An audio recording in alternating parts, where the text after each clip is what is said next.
So this is a video obviously following the little reel that I did, and it's just all about them gothic Fairytale fragrances, you know, relating it to the characters of the stories we remember when we were kids. That kind of dark, almost scary things that we used to have nightmares and dream about when we were little, but also very fascinated by. So yeah, no more waffling, I'll get in.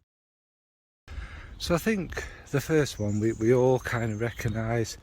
Doesn't matter how old you are, obviously it comes from the great famous film The Wizard of Oz, and obviously the new film that was remade recently with Mila Kunis playing the main part, but Theodora, who in that particular film is the Wicked Witch, but she becomes wicked. She's not that simple, is it? She becomes wicked because she has a heart broken by her more beautiful sister or whatever, so she becomes very bitter and twisted and angry.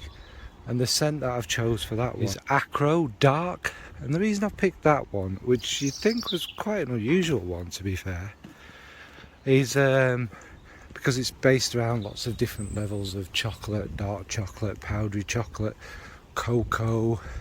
It's kind of woodiness, bit of oud in it, but it matches Theodora perfectly because it's chocolate. It's a sweet one.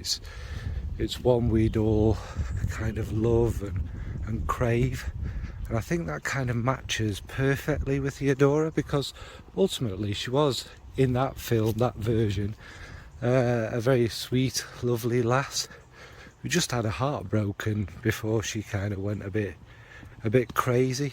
So that's why I think them two kind of go together well, and also that kind of dark dustiness of dark also kind of goes with that kind of magicalness and the sweet smells which you probably get in creating spells and stuff like that. So yeah, for Theodora, for the Wicked Witch, is Acro's.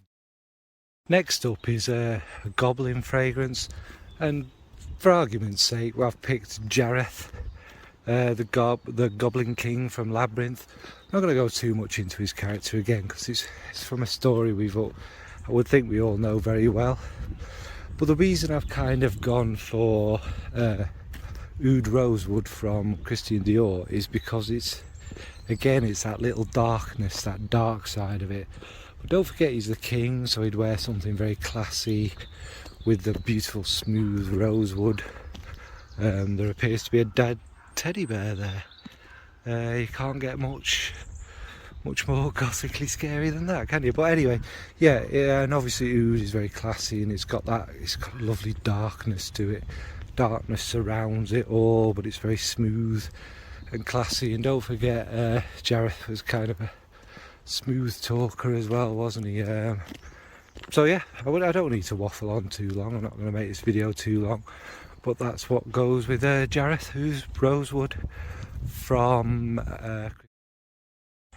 Next is Maleficent, who's kind of a bad fairy. Again, in her own film you get much more of a backstory, and you understand that why she is the way she is, and she isn't actually evil. She's a very complicated kind of character. She is and she isn't. So yeah, but what I've picked for her is Agar Achleim from Deminiche and Ricardo Ramos. It's kind of this beautiful, it's Narcissus with a mixture of oud and all sorts of other things, and it's quite indolic, but it's also quite spring-like and beautiful. And I think that kind of matches the bad fairy thing. And obviously when she's conjuring up spells and stuff, she uses what's around her, all the nature, and obviously we know the story it kind of leads on to, etc. And again, that would be walking through forests and the beautiful florals, you know. Obviously there's Narcissus about all the time in spring and whatnot, so that's why I've picked that one. That's Agar Achleim from Ricardo Ramos and Deminiche. Next up is, of course, the kind of dark parallel worlds.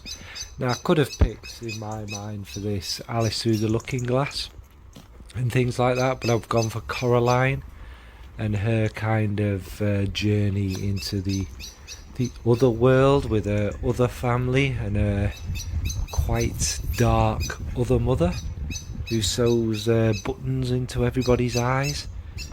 She also kind of is a bit of a monster as well, quite controlling, quite the dark side of the world really. And what I've chosen for that is 4160 Tuesdays Court of Ravens.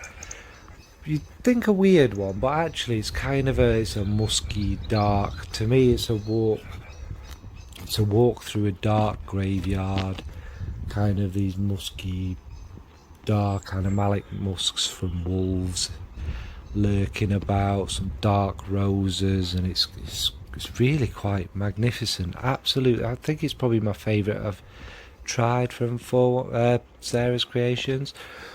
So it kind of matches with the dark concept of the other mother, her dark personality. She turns into a spider, so she's quite animalic, and I just think the two marry together very well, and obviously there'd be that smell of fear going into this strange dark world and that.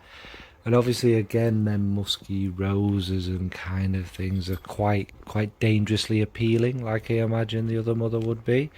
So yeah, for kind of parallel worlds, Coraline's other mother, I've picked 4160 Tuesdays, Court of Ravens.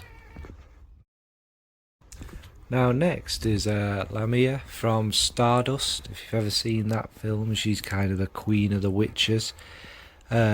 She's kind of the main kind of bad, inverted commas, kind of person in it.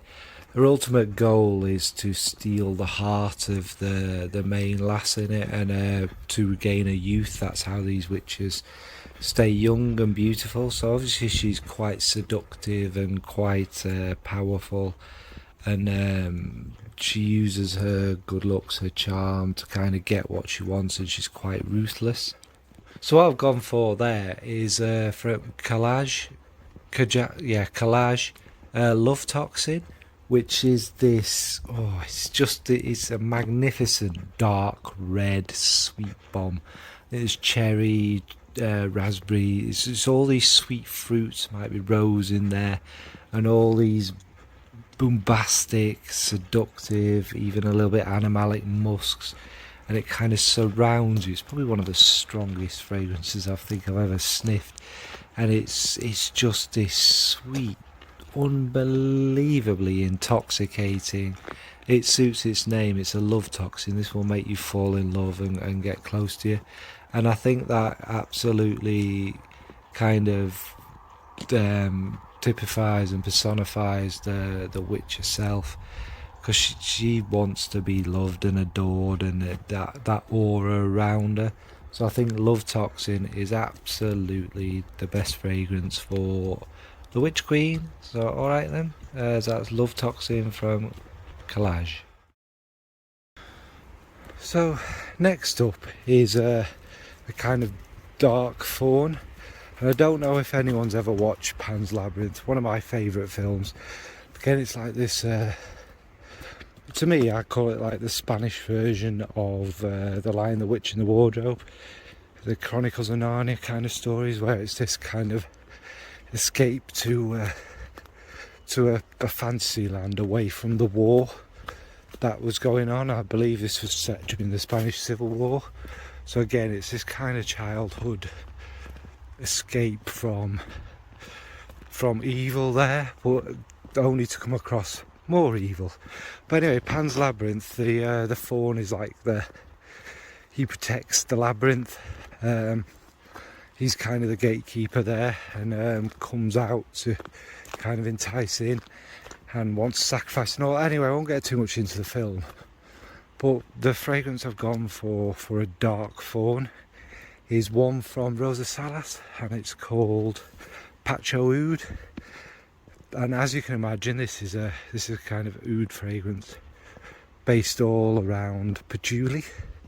It's got little bits of sweetness in it, and patchouli, obviously lots and lots of patchouli and oud, and a kind of leatheriness to it, but it is this dark black earthy smell, and it is just perfect for kind of what Pan's Labyrinth would be. I think it's an amazing fragrance. If you're a patchouli fan, I think it's one you've got to sniff, really. So for Pan's Labyrinth, for the dark fawn from there is Rosa Salas's. Yes, as you can see, the light has completely dropped very quickly, so I'll make this all quick. Yeah, that made no difference, did it? The next one on the list is the Seductive Sirens, which appear throughout history with a lot of fairy tales, myths throughout different cultures and that, and they're basically these beautiful, like mer people, I suppose, aren't they, that sing on the rocks to lure the ships in so that they crash and they can eat their flesh and all of that. And obviously the sirens are very beautiful, their song you can't resist and stuff like that. So I've gone for Francesca Bianchi's Sex in the Sea Neroli. Kind of explains it all itself, doesn't it? It's obviously kind of the sea and that kind of salty coastal note in there, and the neroli adds a bit of sharpness, a bit of brightness, but to me it also adds that bit of intoxicating danger. And obviously, if you know the fragrance, it's quite a carnal one. It's one of them that actually would really kind of lure you in and bring you closer and make you want to get a bit, you know. So I'm waffling, but I think this is the perfect fragrance for them Seductive Sirens. So Sex in the Sea Neroli from Francesca. Next up is for the Green Fairy. Not so much a scary one, but she comes to visit us when we've had too much of the green liquid to drink, absinthe. So Faux d'Absinthe from L'Artisan Parfums is kind of the one I've gone for this, and it's one of them fragrances that really has helped me realise how much I love absinthe. It's a really good perfume note, isn't it, really? Quite surprising actually for me how much I did enjoy it. It's dark, it's obviously very green, and it's got that sticky sweetness of the sugar cube like you get in absinthe. I don't need to waffle on about this. Kind of self-explanatory. So for the Green Fairy is Faux d'Absinthe from L'Artisan.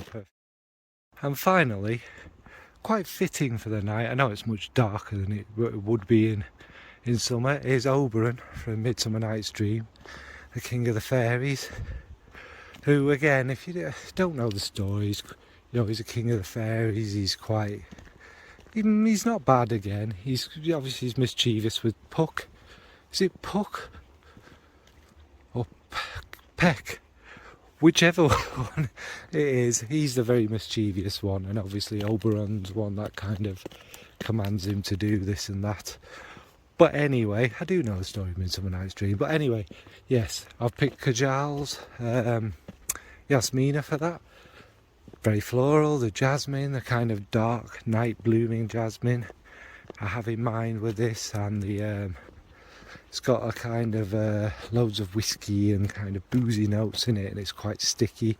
And it's the sort of things these kind of naughty fairies will get up to, you know, drinking lots of booze, having a merry old time and a lot of fun and a laugh. But it's also got that kind of darker touch with it, with the dark florals and the boozy notes. So for Oberyn, King of the Fairies from Midsummer Night's Dream, is Yasmina from Kajal. So that's all, that's the video done. I have tagged some people in it, in the reel. So what about you? What kind of scary childhood gothy characters take you back to them nights of hiding under the duvet and having fun, and how would you scent them? what sorts of fragrances would you give the ones I've chosen. I didn't actually expect it to get quite this dark, quite this quick, but I suppose it adds to the video. I'll have to try and lighten it up because, believe me, it's bizarrely pitch black. It's only 9 o'clock. Anyway, waffling on. Thanks for watching, guys. Enjoy yourselves, enjoy your fragrances. Oh, Bye, my folks. sweet summer child, what do you know about fear? Fear is for the winter, when the snows fall 100 feet deep.